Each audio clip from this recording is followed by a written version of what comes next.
What's going on, everyone? It's been a long time since I've been in this position. It's been a long time since Double M has been present, but the grind never stops. But here we are. Here I am. It's Mr. Mike Nice from Double M. And it is a special time of the year. It is Women's History Month. All throughout the month of March, we are honoring women. We are giving women their flowers. If you ain't hip, get hip. If you have amazing women in your life, make sure you honor them. Don't wait for Mother's Day. Don't wait for their birthday.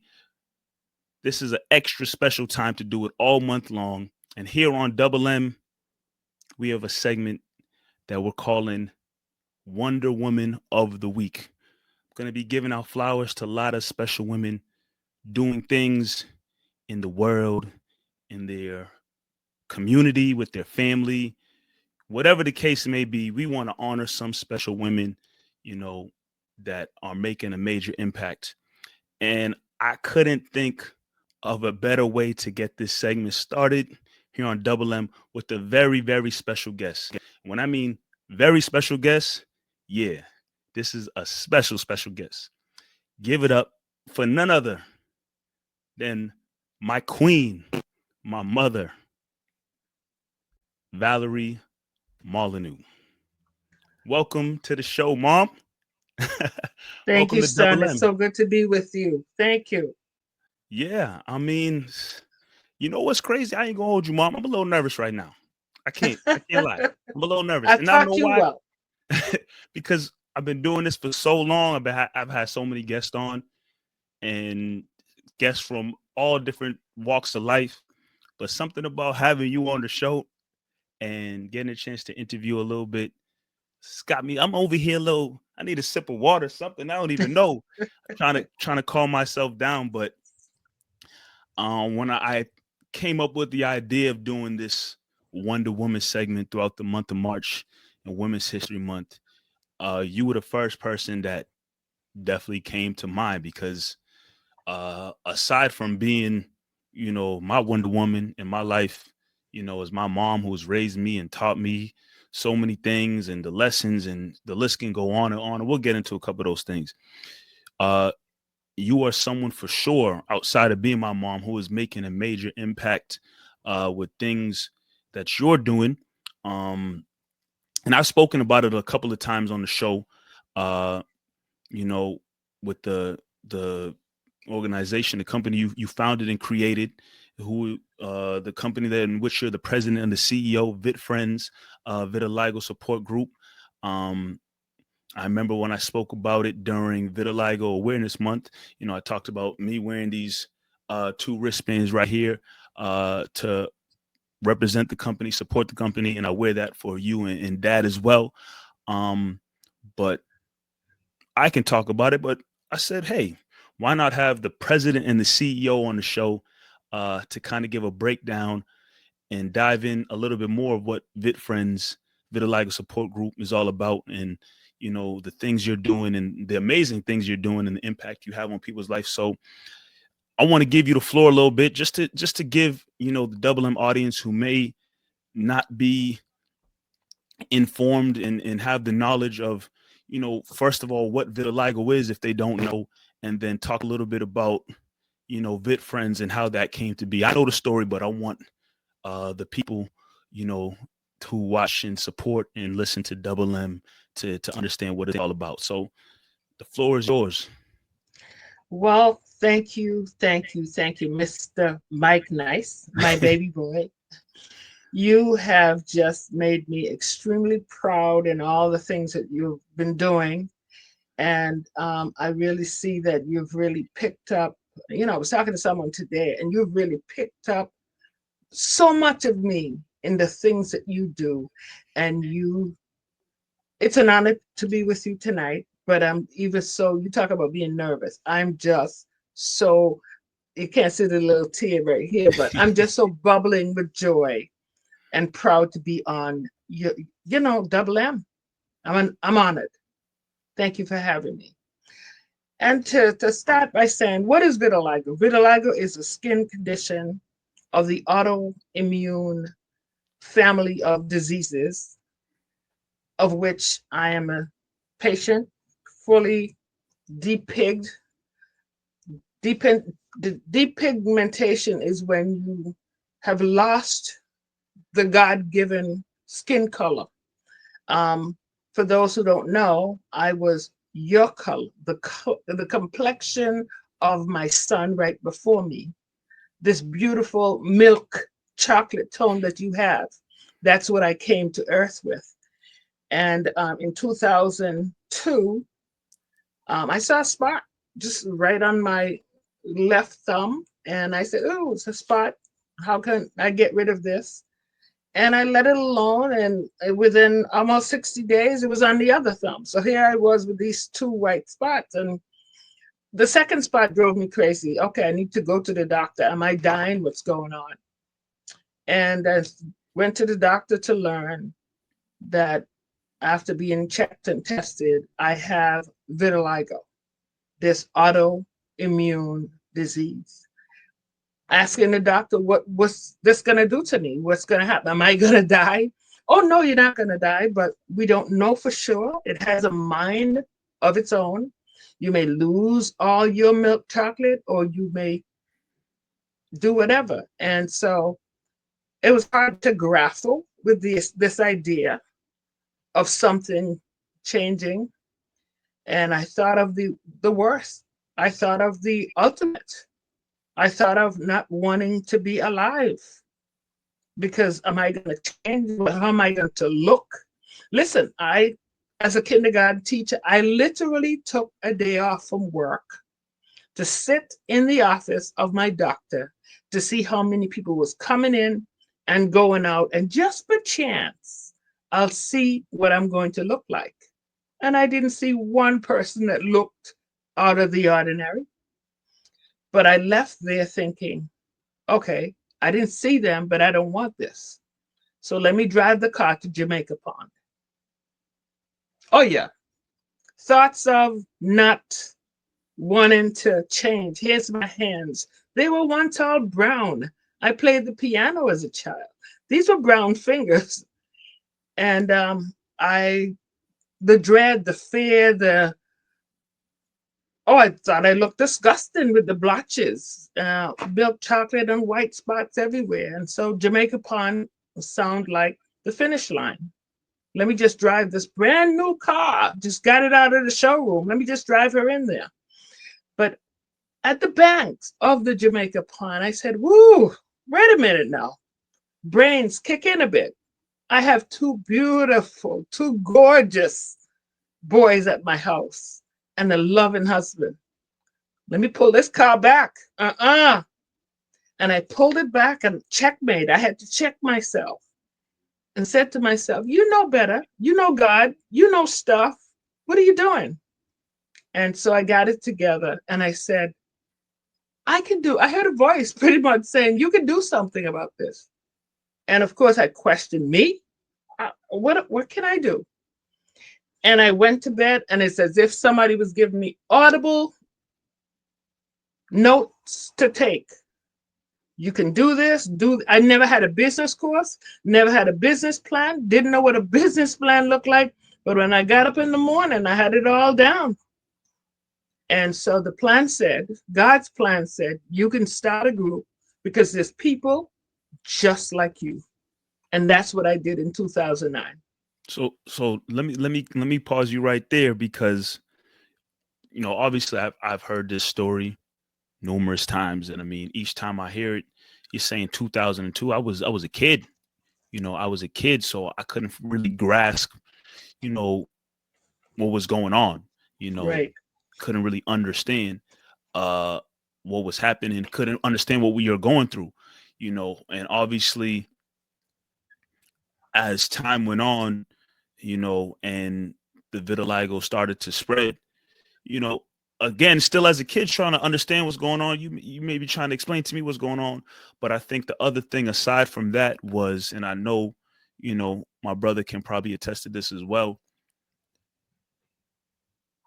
And I don't even know if we really talked about this too much, but, us as kids going through middle school, high school, having to deal with the side of, people's looking at your mom weird.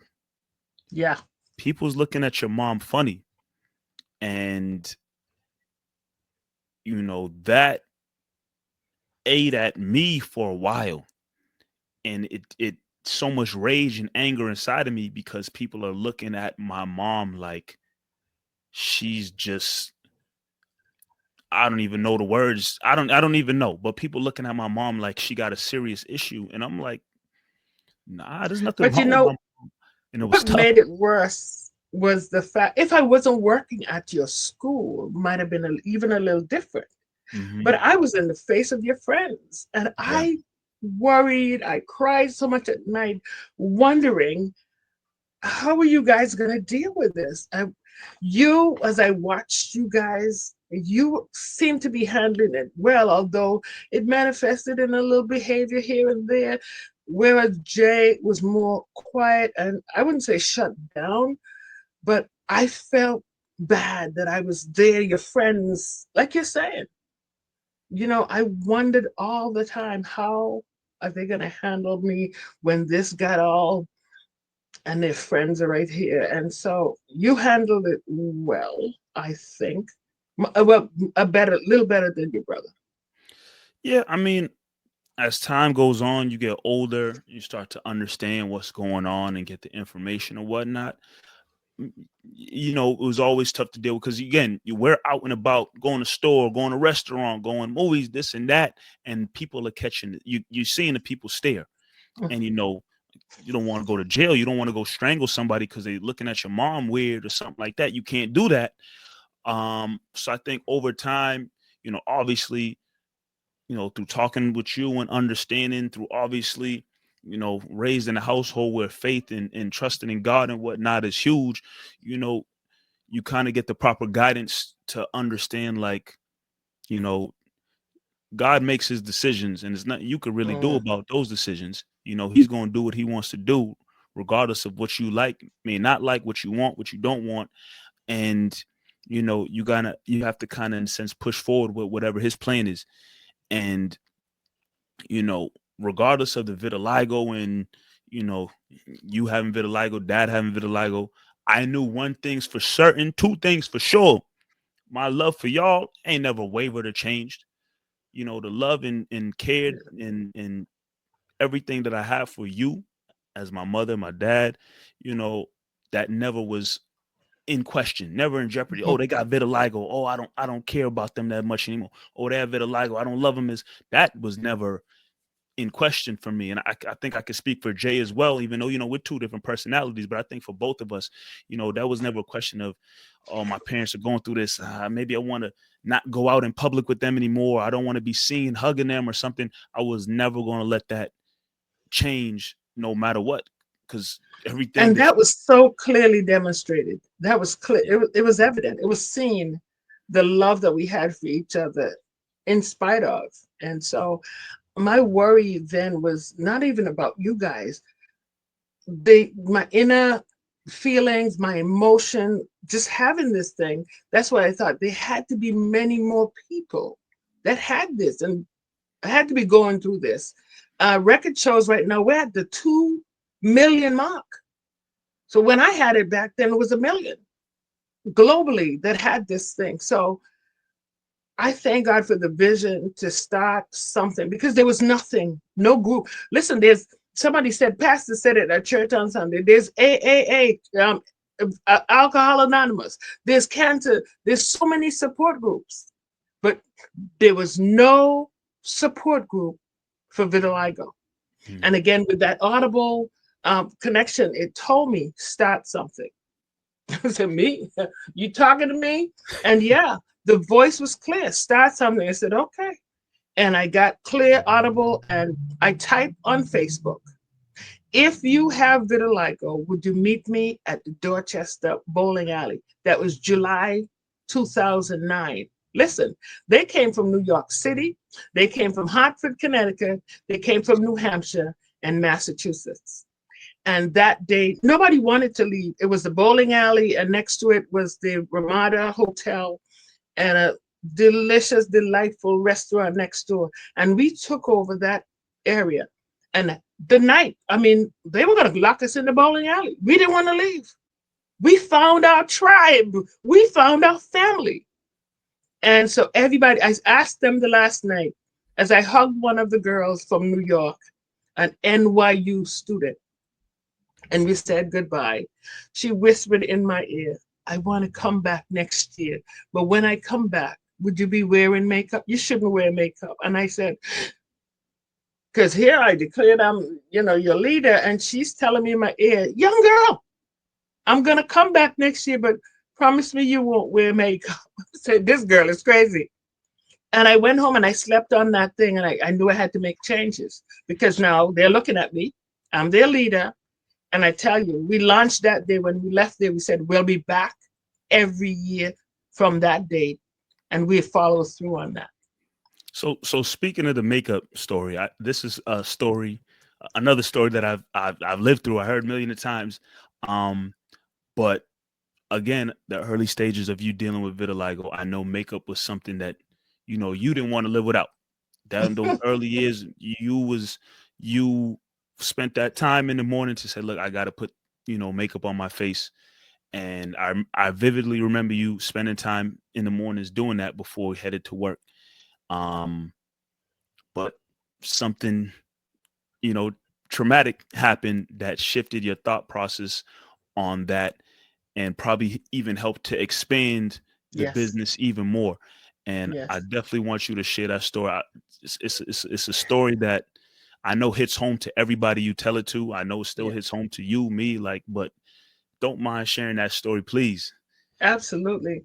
Yes, I delved into that makeup. Cost a lot of money to try to cover up and blend it and make it just so right.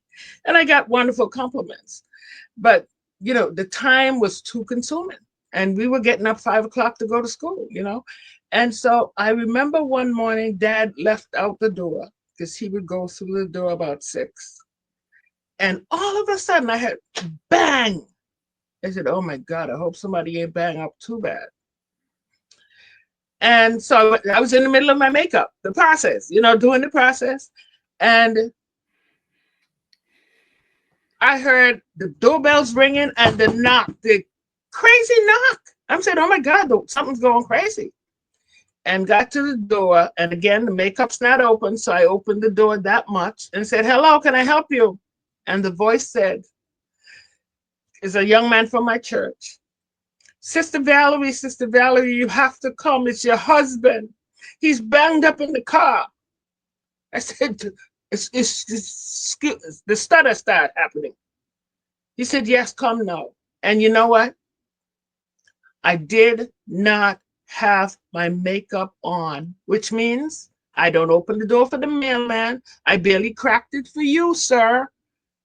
Me going out there, that's not happening. This was not done. I closed the door.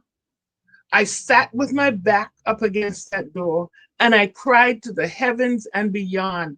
Oh my God, my husband is dead. And the kids do the sign, the L sign for the loser. The loser's sitting on the floor with her back up against the door because makeup had me in handcuffs. And I said to myself, but no, I called my pastor, I called my brother-in-law. And I said, my husband just had an accident. And the question was, where is he? Is he okay? I don't have an answer. And at that point, I heard the ambulance. I heard the fire truck. And it was pouring rain outside. And they got him out somehow. And they gone with him where? I don't know. And I felt like a loser that day. And I told makeup, this is your last call. I want to be set free out of your prison. And whatever it is, it is. I don't remember what year, to be honest with you, I don't even remember what year that was because I put it so far, removed it far from my mind. I lost a friend that day. I want to say it was somewhere in between the years of like 2020, like 5, 4. Yeah, gotta be back there. Yeah. Because I was in middle school, and I remember I called.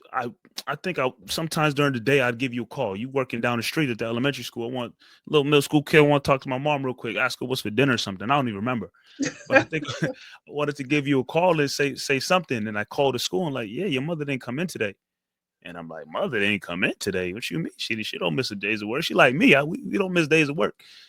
Um, so I think I don't remember. I think I tried calling cell phones and no one's answering. So I'm like, all right, this is odd, but I'm not going to work myself up. If something's wrong, like they call me or something.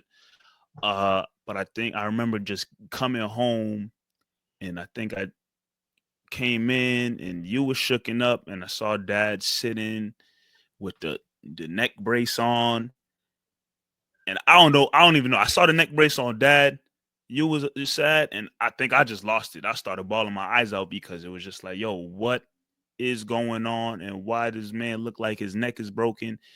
I don't know, but that story is always something that sits with me, and I know it sits with a lot of people, resonates with a lot of people, because, like you said, the makeup had handcuffs on you in Mhm. such a wild situation to take place like that, where your husband is in a serious car accident, but you don't even want to leave the house Yep. because of makeup. And it's something that people don't understand. People who without vitiligo, who just look at people with vitiligo, they don't understand what they're going through, the Yes. the mental hurdles, the physical hurdles, Yes. the feelings and emotions that you're dealing with.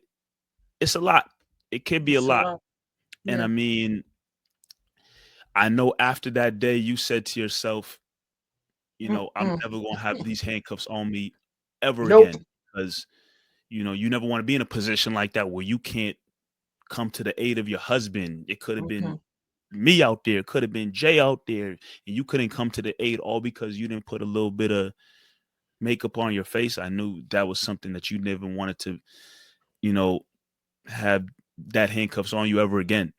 Right. So that story is a wild one, but VitFriends has really taken off since you've put it together. I've seen the work you've put in over the years, the work, the grind, the continuous grind of setting up meetings and conferences and gathering people and setting up events, and just talk about a little bit about where VitFriends is at today in terms of where they started and where they're at now, and just the different things you're doing for the masses of people out there to come to you for support. Sure. Like I said, starting in 2009, and every year since then, we would have conferences here in Boston, and they would come from New York, North Carolina, Florida. Folks would come in to Boston for our conferences, which was so wonderful. And we did a rally in 2015 on the State House steps, thanks to the encouragement and support of Meredith, who at the time was the legislative aide for Gloria Fox. And I said, "Can you help me? What do people do?" And she said, "I'll take care of everything." So we rallied on the State House step, and it felt so incredibly good. I laid in the bed that night and I said, if we did this, had this kind of turnout on the State House step. I remember there was two beautiful blonde girls. One had vitiligo and one was her best friend.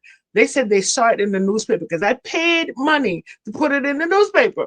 She said her dad saw it in Watertown and told us she needs to get down to the State House. So people were coming. I said, if we did this, we can do this on the Capitol steps in DC. Listen, hear me clearly.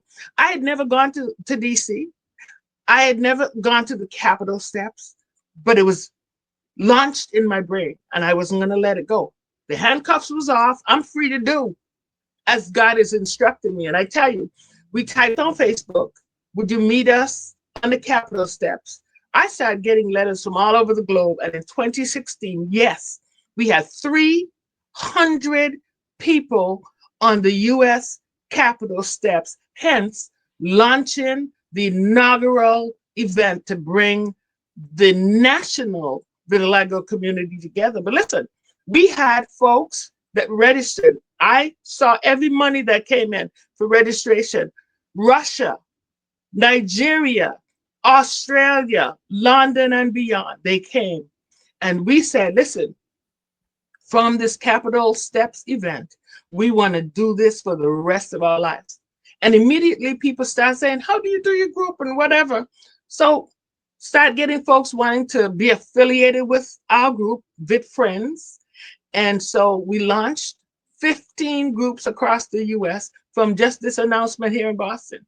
Today, we have a podcast that we launched in 2010. Right after we started the group, we had this opportunity and I took it and ran with it. So our podcast has been thriving since 2010 on iHeartRadio, Spotify, Apple, and beyond. So we're doing big things. Right now, we are so blessed to have Representative Rob Consalvo from here in Hyde Park working with us. I tell you, he's doing amazing things. He said to us, Barbara Hamilton, my co-leader, and I hear people struggling to pay for the insurance. He has put together a bill that's at the State House, Bill 976, for insurance coverage for people with vitiligo. Because listen, you may be able to go to your doctor for a visit, but the mental piece that people need first and foremost is not covered by their insurance. It's out of pocket. My family, my kids, my husband, my son don't even know. I had to go for a couple of those visits. And every visit, I did 3, by the way, $88 every visit. And that's back in the early days. You want to think how much it may cost now? So we are grateful to Rob Consalvo. Bill 976 passed the House, but didn't make it through the Senate. So we're back in the circle again. But we are doing big things. I'm just grateful for, all the opportunities that have been coming our way. You talk about the opportunity that have come your way. This is a different support that you've got from different people like Rob Consalvo, who, I've met numerous times at different events. Great guys. It's always a pleasure to see him and see the amount of support that he gives you in the business. It's always great to see that guy. But you've been awarded with a lot of different recognitions and whatnot for the hard work that you've put in over the years. And I know if there's one of the many traits I get from you is the fact that we try to stay a little bit humble. I try to stay a little bit humble, and I know you're humble as well. You don't necessarily want to put all of the spotlight on you. You want to put the spotlight on the business. Same way I feel about Double M and the different things that we've done over the years. I don't want to necessarily make it about me. I want to make it about Double M and the business and the podcast and just the growth that we're having, not what Mike is doing in this. And I know you're the same way, but in the hard work and whatnot that you've continued to put in over the years, you've been recognized several times. Talk about some of those rewards and recognitions you've received. Well, first and foremost, I love talk about this one behind me here from the governor, as far back as Duval Patrick. Every governor so far has recognized with a proclamation, VitFriends. The month of June is our month, not just in Massachusetts, not just nationally, but internationally. Vitiligo is celebrated the month of June. So these Black proclamations, there's one for every year since 2012, I believe, that's in my house and in my office. We're grateful for that. And then the City Hall, we have been at City Hall and recognized that way. Even just this past, last June, we were there and recognized. But to bring it even more current, away from the other thing, one of our women, one of the groups in North Carolina, the leader, went someplace and saw lights on a building in North Carolina. And she inquired as to why the lights were on the building. She said in recognition of whether it was cancer or whatever. So she called me immediately, Valarie, that may be something we should inquire about. And I said, sure, you do some research and get back to me. We're proud to say that several states and also Canada have took up this thing that we started. The month of June or June 25th, we're asking states to recognize vitiligo. So last year we had Prudential lit up in purple. Purple is our color. Purple is royalty. And so Prudential was lit up. The Lowell Waterway in Lowell, Massachusetts, lit up. The bridge in Plymouth, Massachusetts, the bridge in Worcester. And now we're covering the United States with this from one idea, from one leader. And so I'm encouraging the different leaders to do something. But this past year, 2024, was very momentous to me, even though we've had some personal family struggles and stuff. To receive the Martin Luther King Community Builders Award was a highlight for me. Martin Luther King, of all the people, and here I am being recognized with an award for my work in the local community, but especially in the vitiligo community. And I'm truly, truly grateful. And that happened in the month of June, so that was memorable.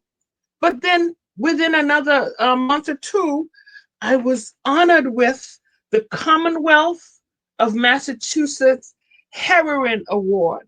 It was awarded to 125 women all across the Commonwealth, and I am listed in the booklet. What this is, again, is recognizing women, as my son Mike is saying here, you guys are recognizing women. It's high time. And to receive the Heroine Award from the Commonwealth of Massachusetts was another highlight. And I'm just so grateful that I'm able, God has given me the strength and the ability to do this, and I will carry on for as long as He lends me breath.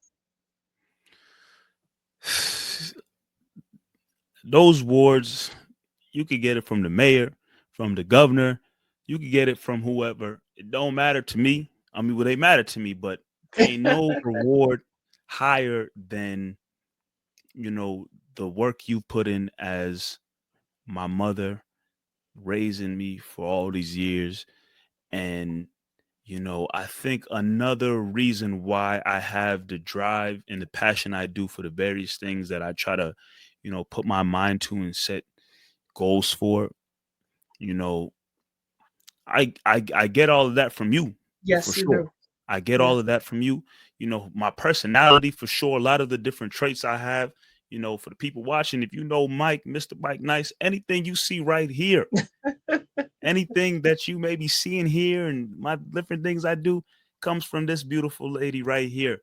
My dad too. I got a lot of great traits from my dad. They love to say in that Features. household, I'm my father's Features. son because I do a lot of things like my dad for sure. But, you know, being able to be on a podcast and a platform or staying on the stage or host an event or MC an event, this and that is all thanks to the ability that I've, genetically received from my mom. And I can't be more thankful and grateful May for I everything just she's done. mention one other award before we go? Oh, you got more? Because Oh, sorry. just one other. No, I was trying to keep up with the current ones, but this one is an older one, and I really have to say this because I was not born in this country. Mhm. I'm a Caribbean girl, and I did the conferences this 2016 on the Capitol steps. Then we went to Detroit, and in Detroit, the consensus of the 250 people in the room, can we go to Massachusetts? And I said, okay. And so conference 2018 was here in Massachusetts. And let me tell you, that day in a room of 311 paying customers and 100 medical students on the floor to meet our needs, I bawled like a baby. Here's why. And I preface it by saying I was not born in this country. They said, we have a special presentation just arrived from Washington, D.C., from the Capitol. And I'm like looking around like everybody else. I'm looking around. They said, Congressman Jim McGovern has just delivered this award. And I'm saying, okay, who's getting this? I didn't really think it was me. First, in the history of the United States of America vitiligo community, I received it was signed by, what's her name? Warren. Elizabeth Warren? Senator Warren. It says, this flag has been flown over the Capitol building in honor. Still gets me emotional. This flag has been flown over the Capitol in honor of Valarie Molyneaux. And then they brought out a box and handed me a box. When I opened it, and with a couple of the doctors, it was a United States flag, a humongous flag when they opened it. So I say that to say that you don't have to be born in this country. You just have to have a desire to do and to help and to be the best you can be. Before you go 6 feet, make sure you're doing and giving and being the best that you can be. I said to myself when I got it, the tears were because I wasn't born in this country. I thought it was army. These guys that go and fight for us in the army should get a flag, not me. This is for my service to the vitiligo community, which, in other words, to the U.S. community. And I, from that day to now, it sits in the living room. You have seen it, son. I am honored. I am honored. I could get nothing else after that, but I just had to mention the current one, 2024. But I really came on here to mention the flag. So it's encased in, the glass. Mm-hmm. That moves me. And so I will continue to do this. I would continue to be on assignment because it's a God thing. Thank you. Yeah. I mean, a major award, major recognition. And, as time goes on, people who have vitiligo, develop vitiligo, those feelings of being afraid to be out in their own skin, is out there. Those feelings of being ashamed of what's changing, happening is out there. I've seen it firsthand with you. We talked about it numerous times, and you made us understand, the different things you went through, different things you felt.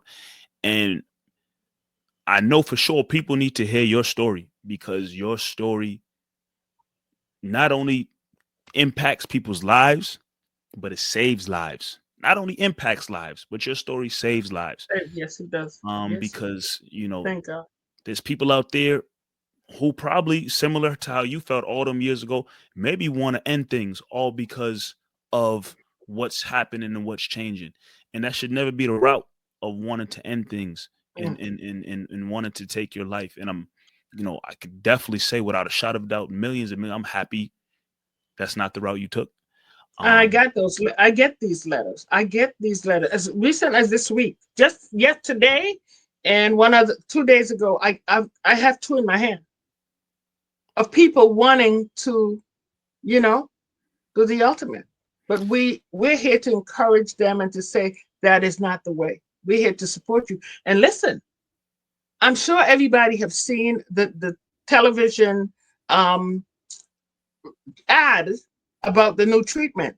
And I am just so proud to be even a part of that, because 2020 in the middle of 2020 in the middle of COVID, we were asked, would you rally your VitFriends with your bracelets on, your VitFriends community, and go with us? This is a pharmaceutical said, would you go with us on a Zoom with the FDA to let them know that there's this drug and we need their approval?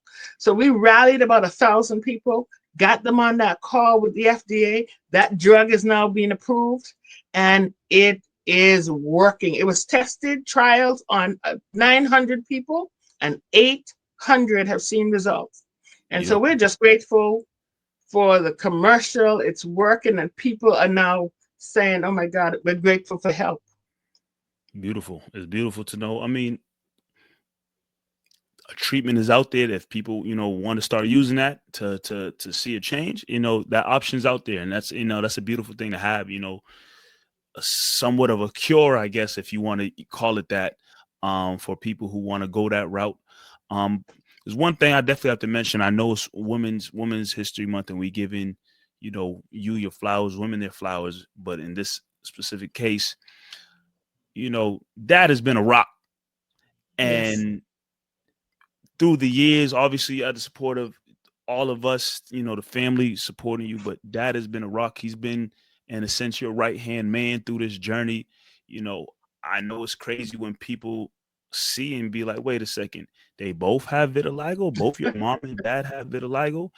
And like you kind of explained earlier, as of right now, there's no real method or whatnot to how vitiligo spreads and whatnot. But I said this to you, and I know I've said this a couple times when asked about it. I really think it was God's decision to give you that partner in crime, your best friend, your husband, you know, to go through the battles with you. And if there's one guy walking this earth that I always look at and I admire, because you know when I look at that, I be like, yo, nothing really bothers this dude. Nothing phases him. Like he just the most calm, cool, and collected dude. Like he developed vitiligo, and he just was like, listen, It is what it is. it His is favorite. what it is. That's his favorite thing to say. It is what it is. But it's beautiful to see and know that through everything that you've done between creating VitFriends and the conferences, the state house, the this and that, he been right by your side. Yes, Well, I know it's yes, Women's History Month and giving women their flowers, but I definitely want to shout out Dad as well yeah. throughout this whole journey, being by your side.